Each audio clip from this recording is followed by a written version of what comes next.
My name is Geraldine Baroni, and I'm the Minnetonka City Manager, and I really want to welcome each and every one of you today to today's dedication of our new Minnetonka police and fire facilities.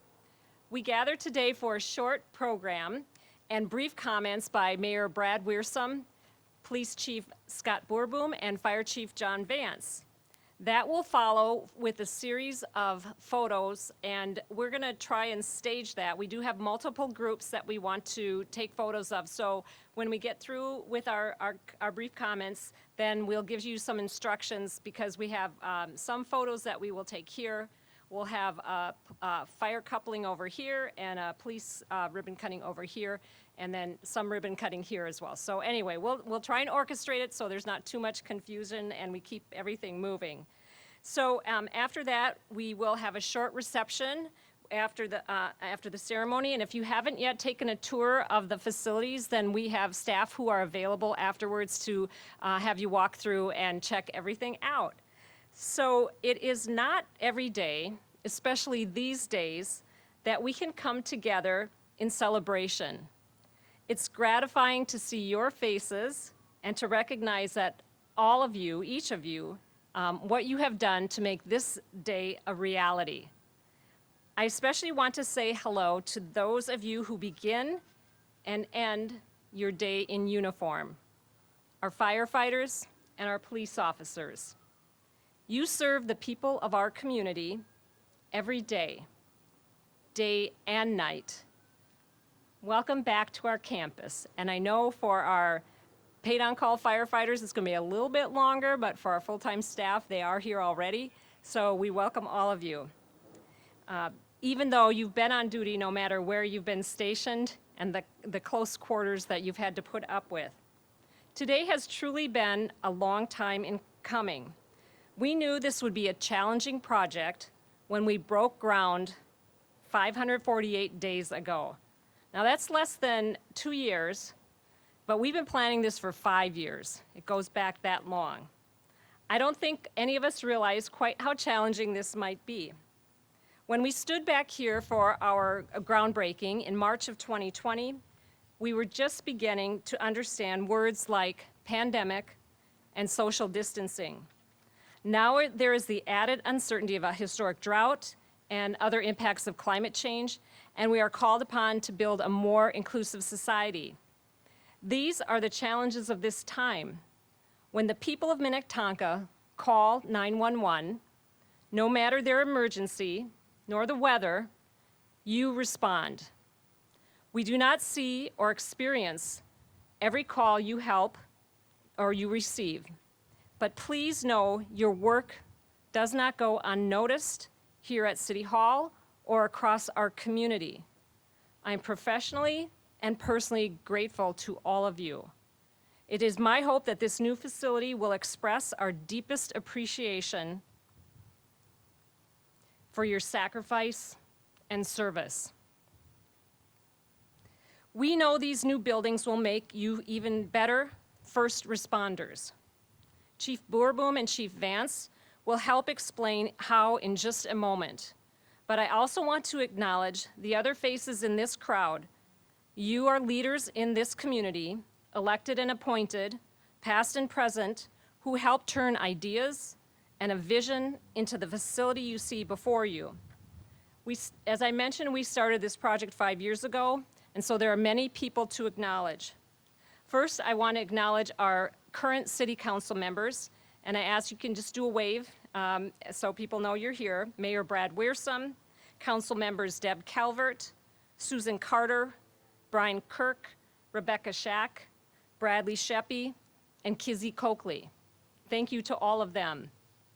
There are also former city council members who were here at the beginning of this project, and I see some of them here. Mayor Terry Schneider, council members Dick Allendorf, Patty Acom, Tim Bergstead, Mike Happy, Tony Wagner, and Bob Ellingson. Long before we broke ground, you dedicated your time and talents as public servants. You are the ones who also made this possible. We have not forgotten about the endless hours you poured over designs, researched other facilities, and crunched numbers. I hope you will be as proud of the end result as I am. I also want to say a thank you to our local legislators, some of who are with us today. They helped us keep the overall project costs down by advocating for a sales tax exemption for construction materials. You were successful in securing that for us, both for 2020 and 2021 expenses. So thank you to Senators Paul Anderson, Ann Johnson Stewart, Steve Swadzinski, and Melissa Franzen, to Representatives Patty Acom, Lori Pryor, and Steve Elkins. And we have some of them here gracing their presence here today with us. And to our city staff, thank you to all of our departments that had a hand in one way or another in this project. And I started to think, oh, it's just a few departments, police and fire, and then I started thinking more and more. No, it was also community development, public works, finance, legal, and administration. They all had a hand in this. And I especially want to acknowledge our facilities team led by Will Manchester and Kevin Moss.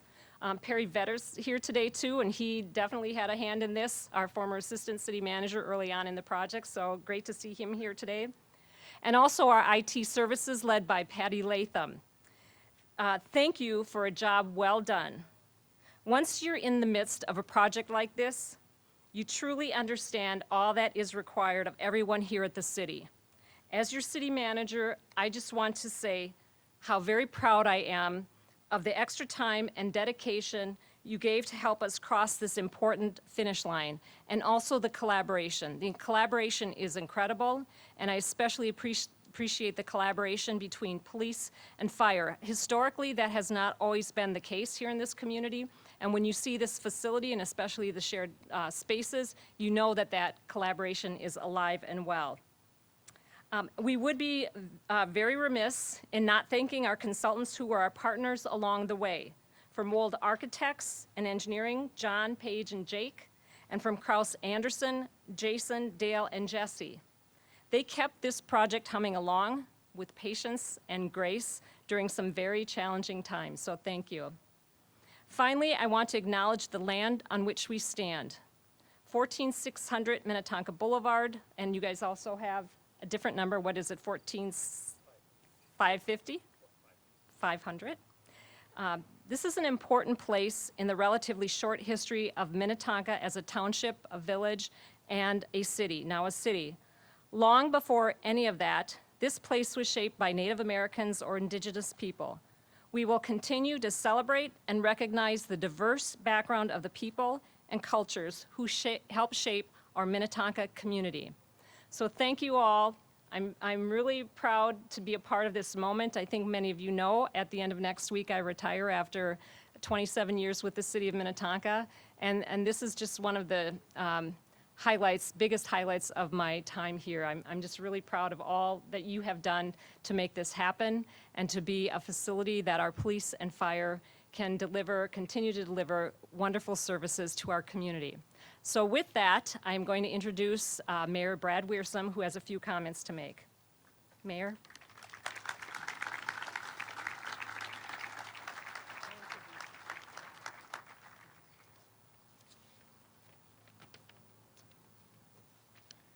Nicely done, Geraldine. Thank you. Greetings and welcome to everyone. Thank you so much for being here today. I'm Brad Weirsome. I am privileged to serve as mayor of our great city. This is an exciting day in Minnetonka. I've had the opportunity to deliver 4 State of the City messages in my time as mayor. And in every one, I said something very consistently. Public safety is job one in cities. If residents do not feel safe in our city, we are not fulfilling our commitments as public officials.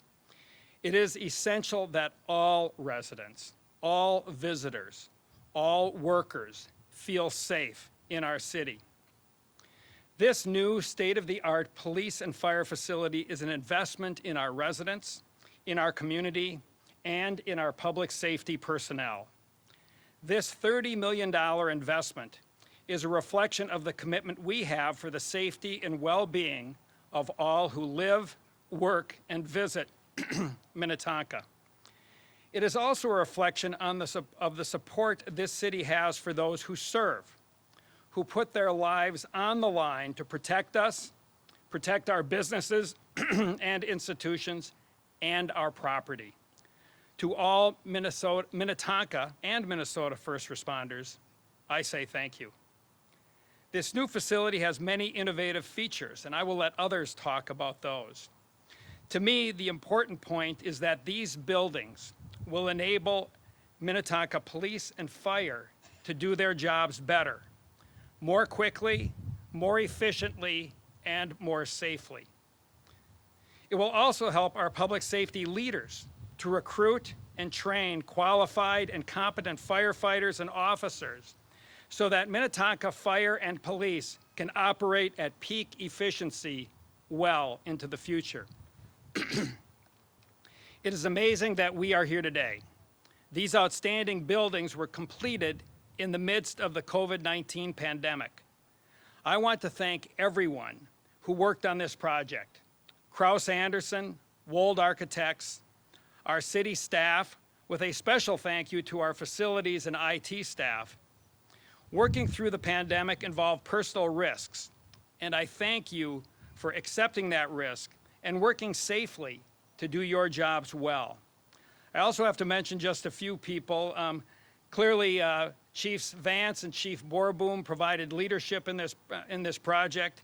And then, of course, I have to thank my favorite city manager, Geraldine Baroni, who in six short days will be stepping into retirement. She was a real leader on this project and an inspirational leader. And as she said, 548 days was a long time ago, and she has just over 1% of that left before she steps into retirement. And it's been an honor and a privilege to work with her, and I can't thank her enough for the work that she has done in her 27 years, did I get that right? 27 years with the city. It has been a brutally tough year and a half, for everyone. I want to circle back and reiterate my appreciation to all Minnetonka firefighters, police officers, and their leadership. You answered the call during the pandemic, putting your health and safety at risk, and you served residents and visitors to Minnetonka and the region. One more set of thank yous. I have to thank our legislators who supported this project and the sales tax exemption at the legislature. I have to thank the League of Minnesota Cities who were instrumental in that effort. I also want to thank Metro Cities for their work. And that was a big deal, and it saved our taxpayers money, and we owe them all a debt of gratitude. So thank you so much. I am indebted to all of you who made this project happen, and it is a wonderful facility, and it will serve our residents for a long time. So with that, I will turn it over to Chief Scott Bourbon. Oh, wait, or did you have, go ahead. I'm sorry.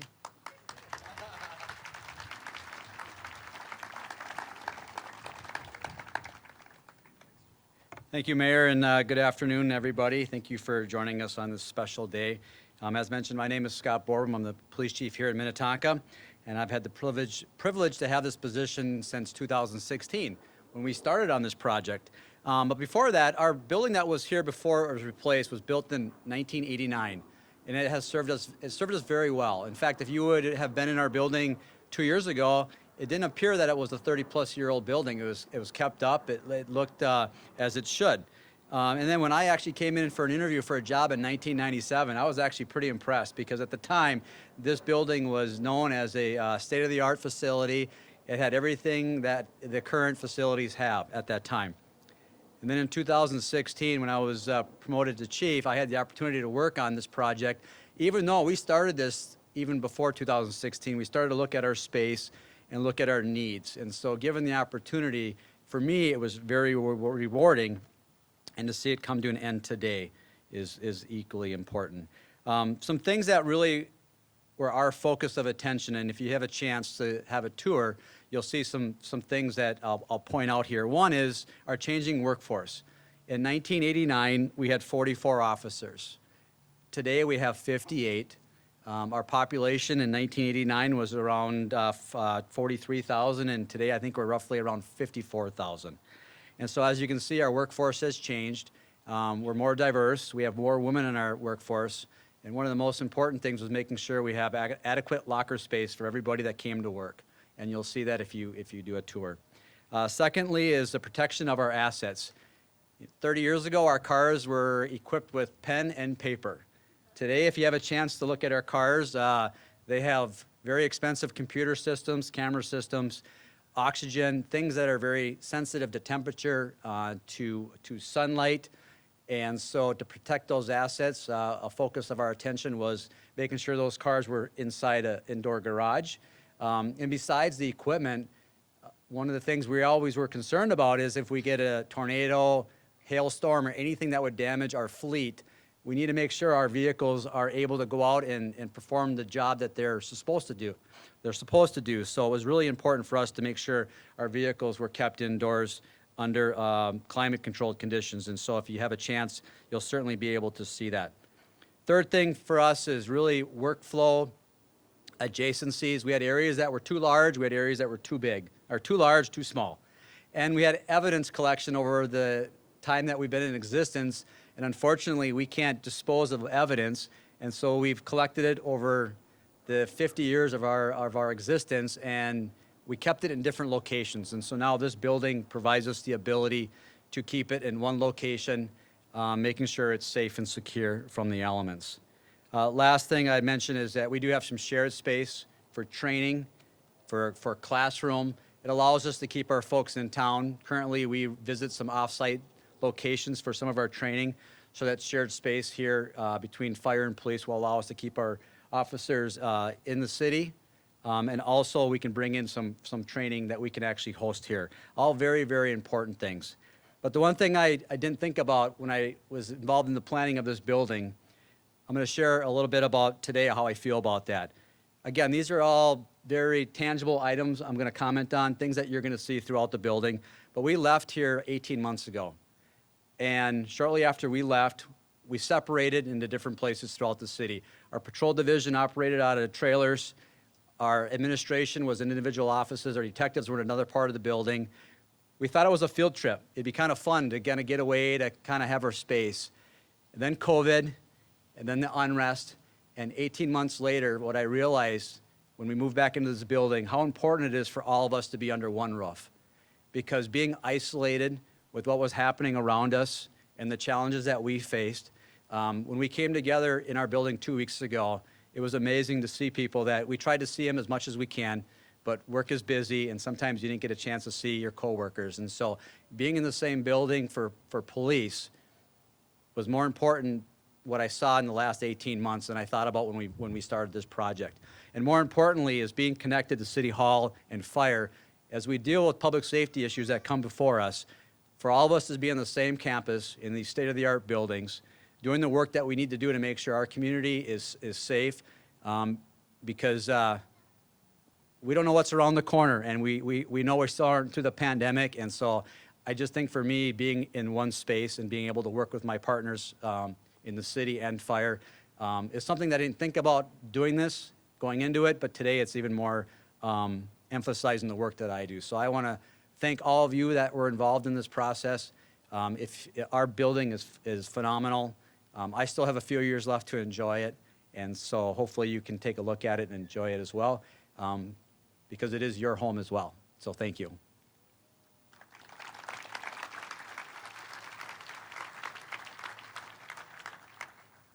Thank you, Chief Bourbon. Now I'd like to introduce Fire Chief John Vance.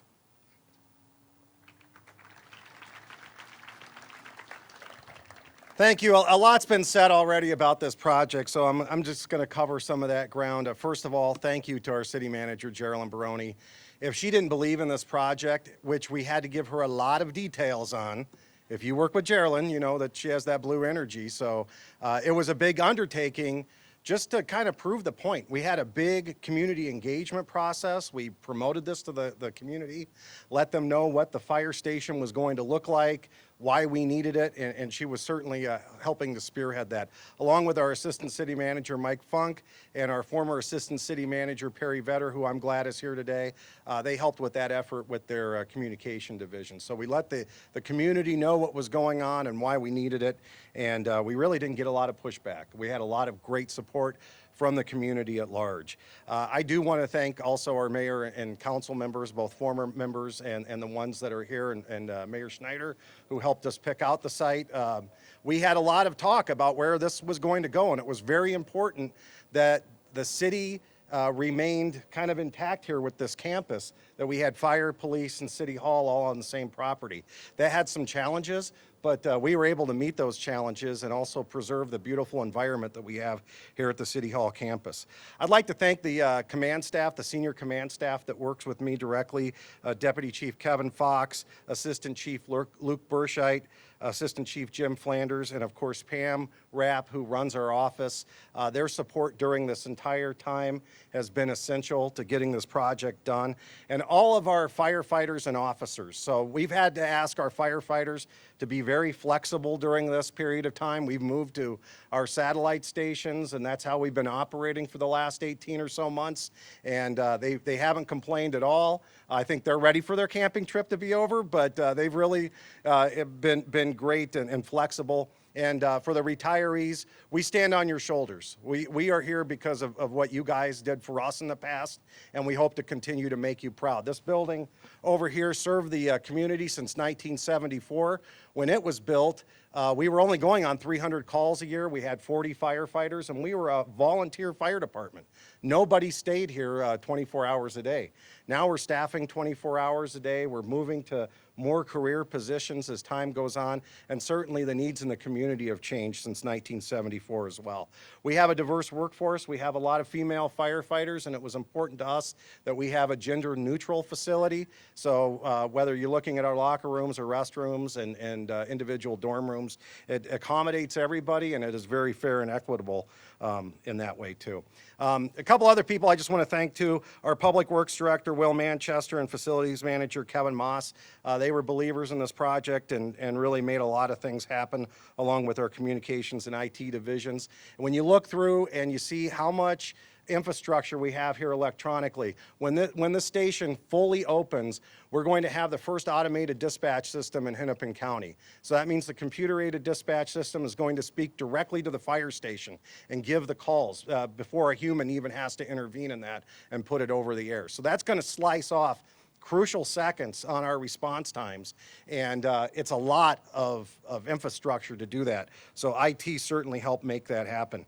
Our architects, Wold, when we got together with Wold, specifically John, Paige, and Jake, we started talking about this hot zone design, and that was a new thing in the fire service just a couple of years ago. And what the hot zone design is it keeps our firefighters safer.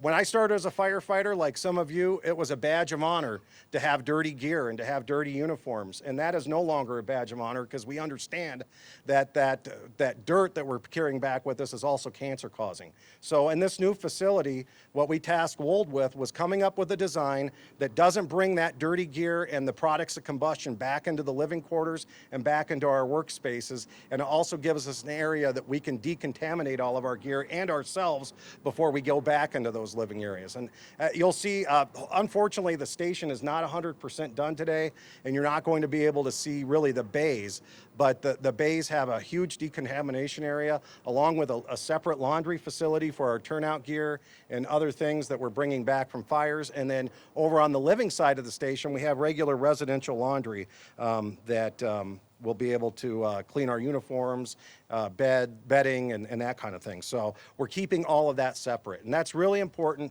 for the health and safety of our firefighters.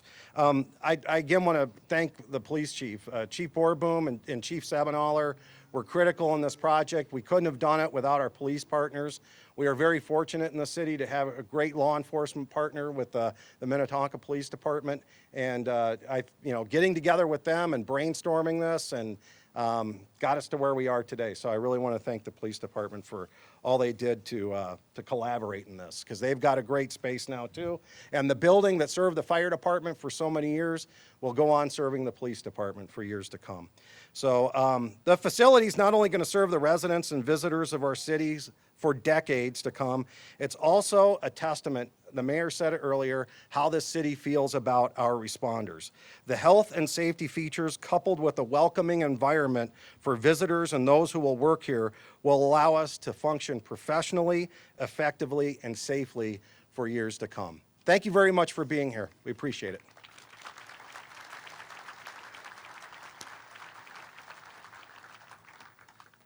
Thank you, Chief Vance. And really, Chief Bourbon, Chief Vance, without your leadership, we wouldn't be here today. And it's been a lot of work on their part, a lot of motivating their employees to be involved in the decisions here. And so I want to thank them particularly for all that they've done. So next, that will conclude our formal remarks. And so now we're going to move into orchestrating some of the ribbon cutting and hose coupling and that kind of thing. So I'm going to just go over it with you. So think about if you're in one of these groups, we'll get to you. So if you can be ready. The first group is going to be up front here with our current city council, police and fire chief, and myself. And then once those photos are done, we will ask our former elected officials and our state legislators to join us for a photo. Then next would be our city manager, that's me, and our department directors. We would like you to join us up here. And next would be our architect and construction leadership with the chiefs. And then we are going to have a city staff with facilities, IT, fire and police command. So then once we get through those, and we hope to be able to move through those fairly quickly, we're going to have the fire service over here by the fire entrance, so we have that as a backdrop, and there will be a hose uncoupling there. And so as we're taking these other photos here, if you can start to gather together so that when the time comes, we can get you lined up pretty quickly, that would be great. But try and stay out of the main photos. And then the other would be for the police department, and if you can gather over here at the entrance to the police department, that's where we'll have you have your photo taken, and your ribbon is police tape, the police line tape. So I think that's appropriate for the ribbon cutting today.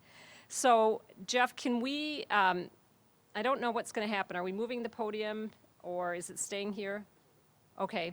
And who's going to be the photographer? So I think we need to make sure, is Kristen? All right. So you're going to just have to boss us around and tell us what you want. But I can use, if we can leave the microphone live, then we can help keep things moving. So the first group, if we could, the current city council, police and fire chief, and myself.